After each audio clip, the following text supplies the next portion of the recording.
Assalamualaikum warahmatullahi wabarakatuh.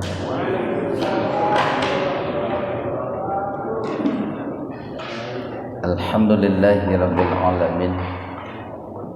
Alladzi ja'ala al-jannata hiyal ma'wa li ibadihil mukhlasin wa ja'ala an-nara ma'aba li ibadihil kafirin. Asyhadu an la ilaha illallah wahdahu la syarika lah wa asyhadu anna Muhammadan abduhu wa rasuluh alladzi la nabiyya wa la rasula ba'da. Hadirin ikhwatu iman, jemaah Majelis Tafsir Illiyin, mudah-mudahan senantiasa diberikan kesehatan dan keberkahan Allah Subhanahu wa taala. Kajian tafsir di Majelis Tafsir Illiyin pada kesempatan subuh ini membahas surat Ali Imran ayat 183. Ali Imran ayat 183. Kita bahas dulu tajwidnya. Allah itu hamzahnya itu disebut hamzah wasol itu Pak. Disebut hamzah wasol itu kalau seandainya di tengah-tengah kalimat huruf hamzahnya itu dihilangkan. Umpamanya nih diawali dengan wawu jadi walla. Jadi enggak wa'alla tapi walla. Kalau seandainya didahului huruf wawu, tapi kalau tidak ada wawu, hamzahnya dihidupkan jadi Allah. Nah itu disebutnya hamzah wasl. Allah, mad tabi'iyah, ko mad tabi'i wawu, mad tabi'i alif, majaiz munfasil. Mad tabi'i wawu bertemu hamzah secara terpisah. Inna gunna, nun bertasdid itu gunna, mendengung artinya.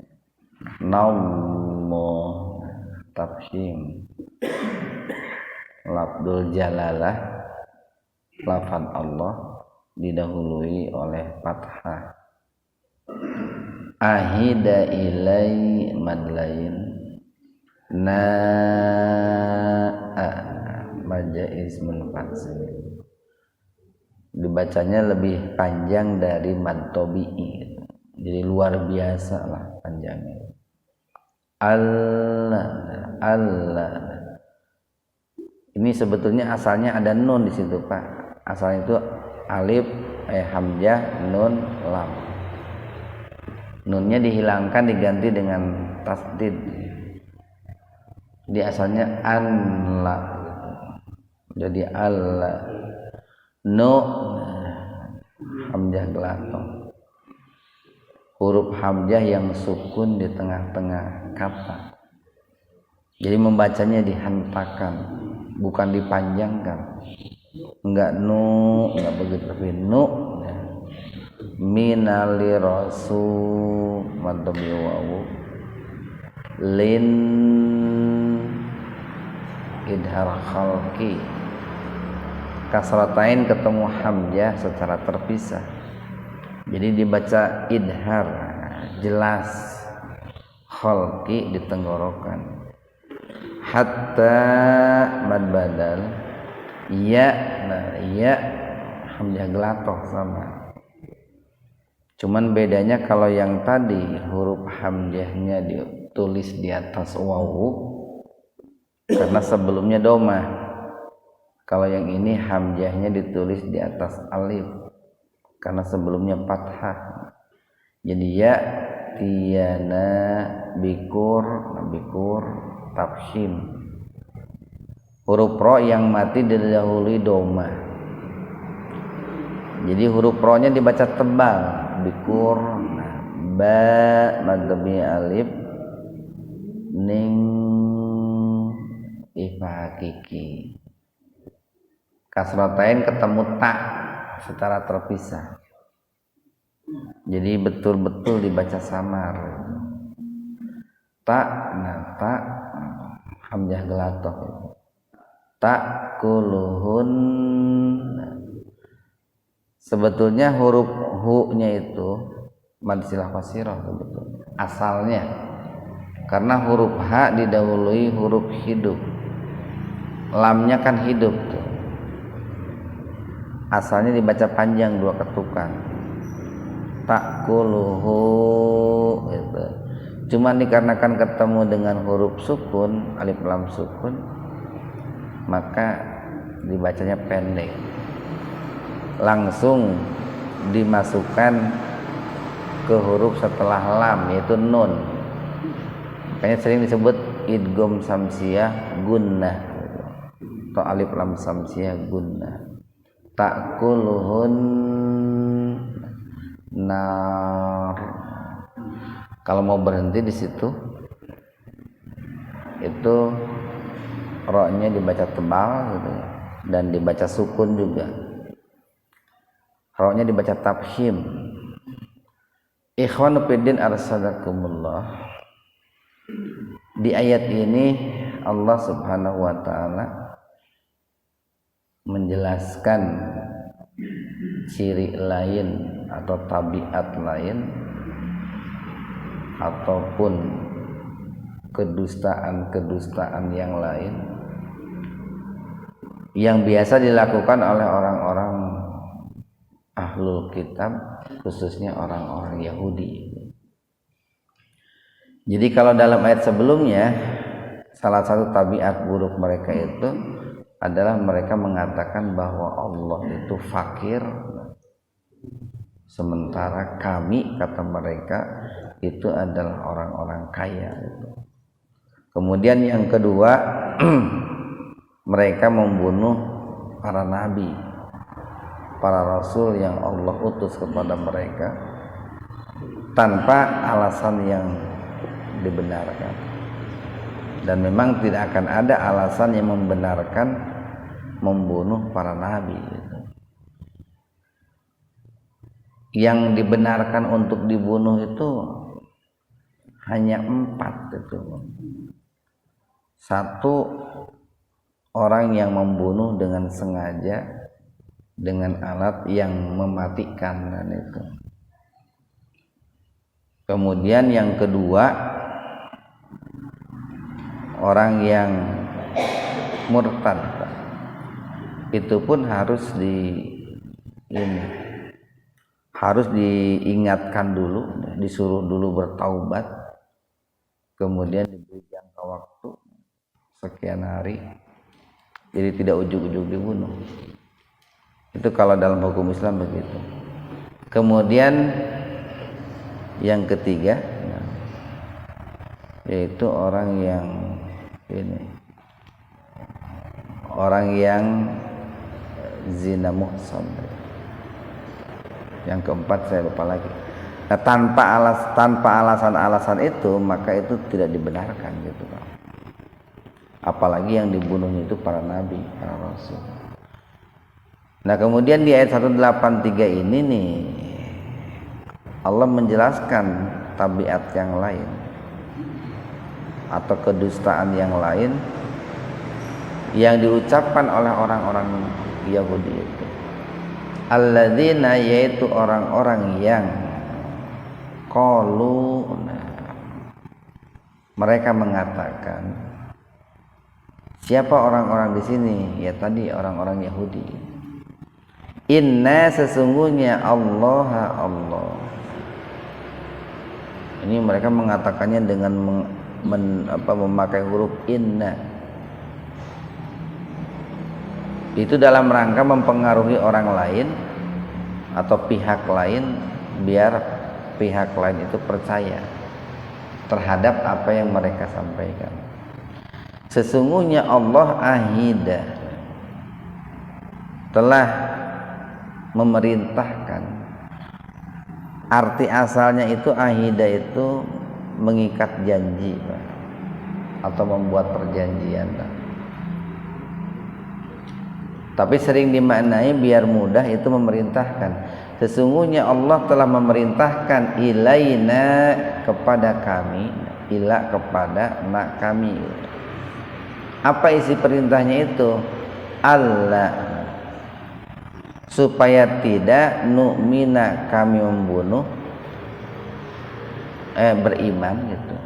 Supaya kami tidak beriman li rasulin terhadap seorang rasul hatta sehingga ya tia datang na kepada kami bikurban dengan kurban takuluhun nar yang dimakan oleh api gitu.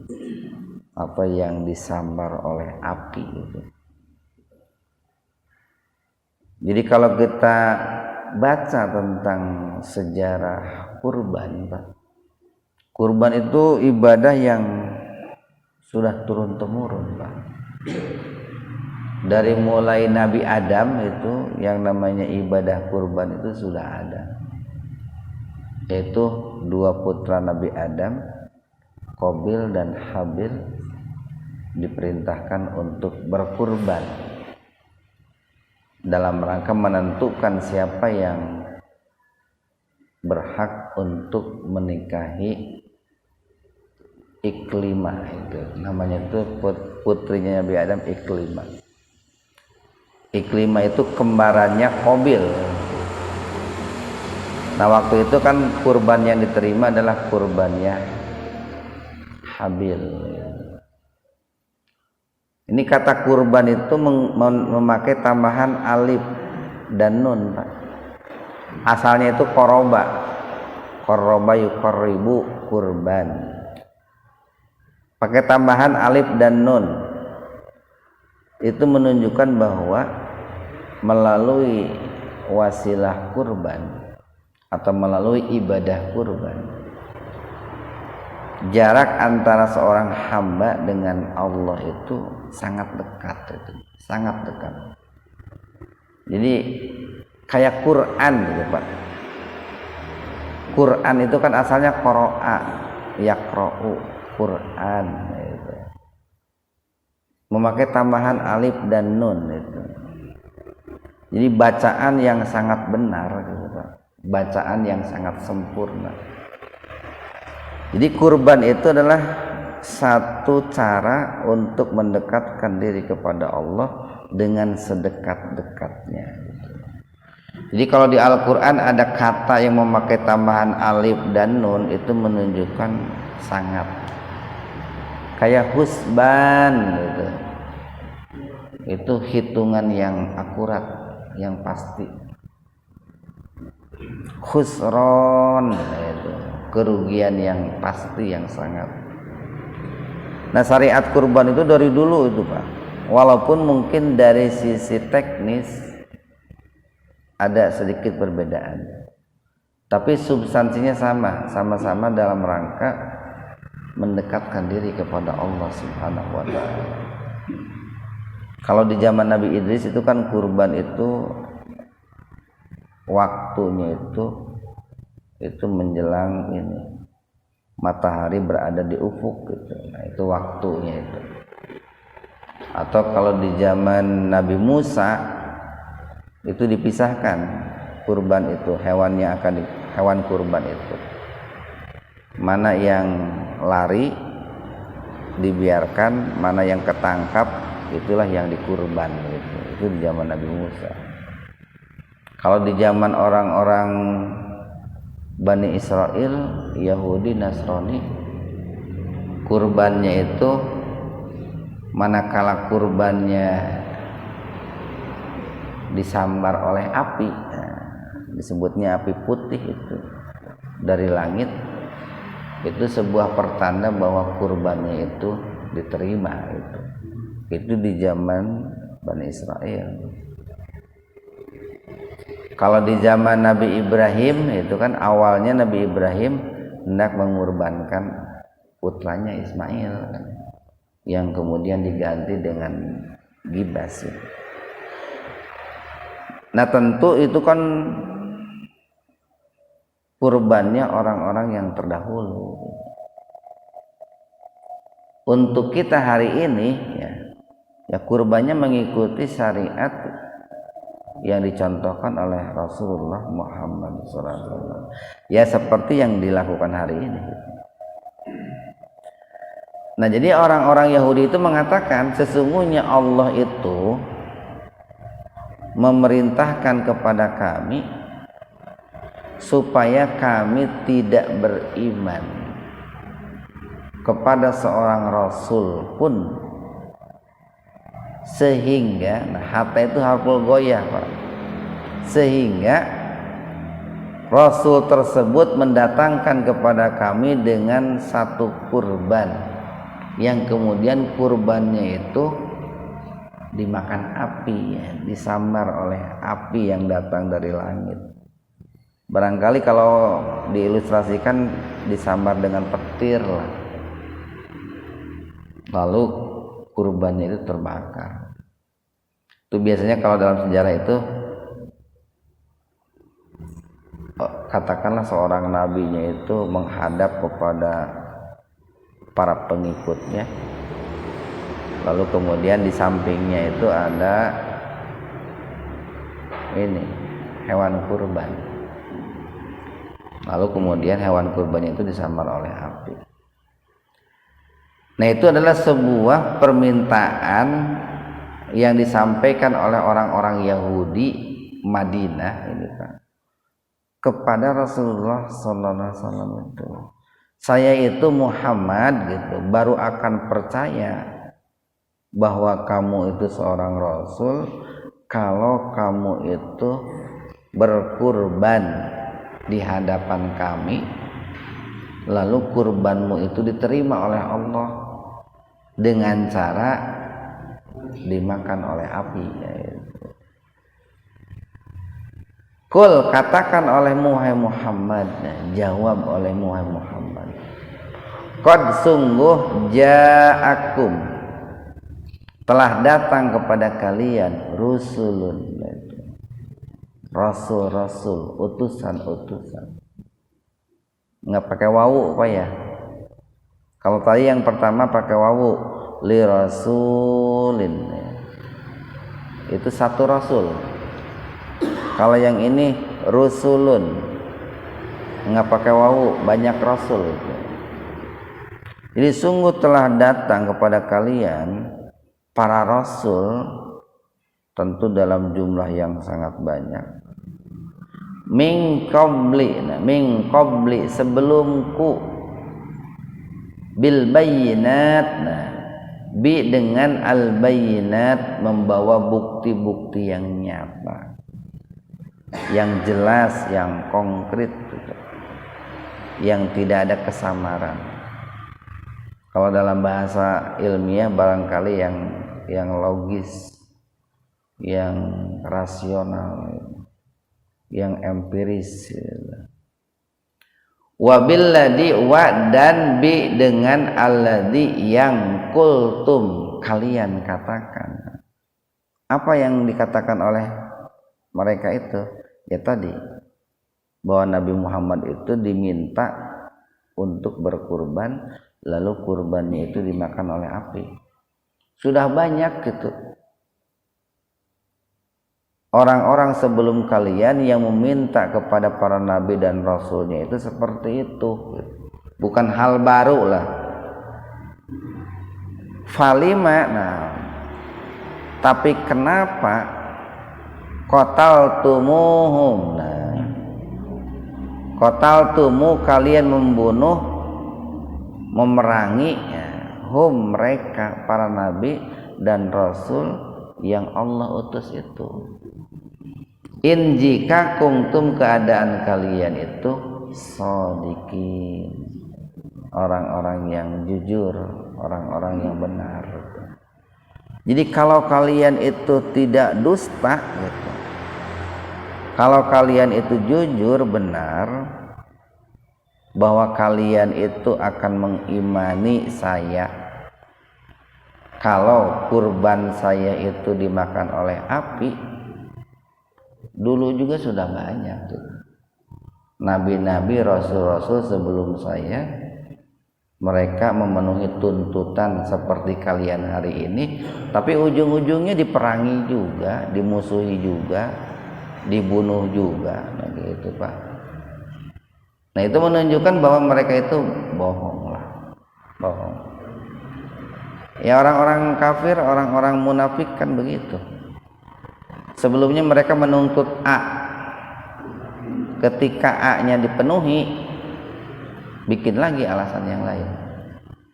Mereka menuntut B, ketika B-nya terbukti atau dipenuhi, bikin lagi alasan yang lain. Karena pada dasarnya mereka apapun bukti-bukti yang ditunjukkan, ya tidak akan mempercayai, tidak akan mengimani.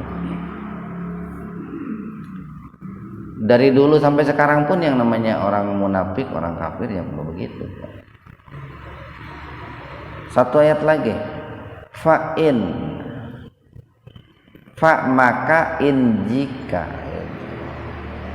kadzabu, nah mereka mendustakan, ini ada wawunya nih Pak nih, itu menunjukkan mereka banyak gitu. Sebetulnya ada alif setelah wawu itu, karena ada ka maka alifnya dihilangkan. Jika seandainya mereka mendustakanmu wahai Muhammad, ka-nya itu kembali kepada Nabi Muhammad itu. Engkau faqadna maka qad sungguh kudziba. Kalau kudziba itu pasif itu Pak. Kalau kadzabu aktif itu kata aktif. Kadzabu mendustakan. Kalau kudziba didustakan gitu Pak. Jadi faqad maka sungguh kudziba telah didustakan rusulun, rasul-rasul min qablik, sebelum engkau. Nah ini sebuah penegasan dari Allah, sekaligus sebuah targhib.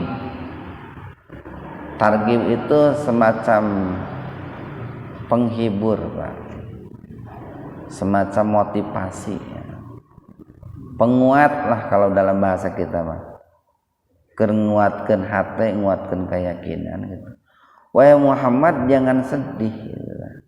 Jangan berkecil hati, jangan juga putus harapan gitu. Kalau kamu didustakan oleh mereka, dulu pun rasul-rasul dalam jumlah yang banyak itu didustakan juga. Ja'u mereka pun datang, diutus oleh Allah datang kepada mereka bil bayyinat, dengan bukti-bukti yang nyata. Mereka diberikan mukjizat oleh Allah, baik itu mukjizat yang sifatnya kauniyah ataupun mukjizat yang sifatnya Qur'aniyah atau qauliyah. Mukjizat kauniyah itu kan seperti Nabi Musa diberikan tongkat, itu kauniyah. Mukjizat fisik lah Pak. Atau untanya Nabi Soleh, itu kauniyah. Atau apa lagi itu mukjizat kauniyah Pak. Ada mukjizat Qur'aniyah atau qauliyah, ya kitab suci seperti Taurat, Injil, Zabur, Al-Quran, itu mukjizat qauliyah, mukjizat yang sifatnya perkataan dan sasaran utamanya adalah untuk memperbaiki hati gitu. Kalau kauniyah itu mukjizat yang bersifat fisik gitu, yang bersifat fisik. Tapi mukjizat itu Allah sesuaikan Pak dengan situasi dan kondisi. Bahula Pak, bahula kan orang itu animisme, dinamisme. Mereka itu percaya kepada hal-hal yang bersifat tadi animis dan dinamis. Maka mukjizat yang Allah turunkan itu ya kayak begitu. kayak tongkat atau bisa memancarkan air, membelah batu. Itu mah ini Pak, karena yang dihadapi itu kan ya orang-orang jadul gitu Pak, orang-orang ortodok tradisional gitu. Tapi kalau yang dihadapinya itu adalah orang-orang yang berilmu, yang berpendidikan, ya mukjizatnya itu adalah yang berkaitan dengan ilmu, dengan akal, dengan hati. Sepertinya sekarang orang kembali ortodok deh gitu Pak. Jadi baheula deui orang ayeuna teh percaya kepada hal-hal yang tadi, yang sifatnya itu kayak sihir gitu ya. Zaman ayeuna mah balik deui kana karar itu tah.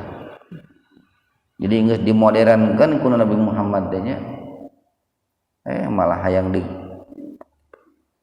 kunokeun deui, tradisionalkeun deui. Waz-zubur. Rasul-rasul terdahulu pun oleh Allah telah diberikan az-zubur. Az-zubur itu bentuk plural, bentuk jamak dari zabur. Zabur, zaburani, zubur. Zubur itu lembaran-lembaran sohifah yang di situ ada tulisan tentang wahyu. Wal kitabil munir. Wal kitabil munir, dan Allah pun telah menurunkan kepada rasul-rasul terdahulu itu adalah kitab-kitab suci al-munir. Al-munir itu nur, itu pasalnya itu yang memberikan penerangan, yang memberikan cahaya, yang memberikan penjelasan. Tetap saja mereka itu mendustakan itu Pak. Nah ini mudah-mudahan bermanfaat untuk kita semua. Subhanakallahumma bihamdika asyhadu an la ilaha illa anta astaghfiruka wa atubu ilaik. Assalamualaikum warahmatullahi wabarakatuh.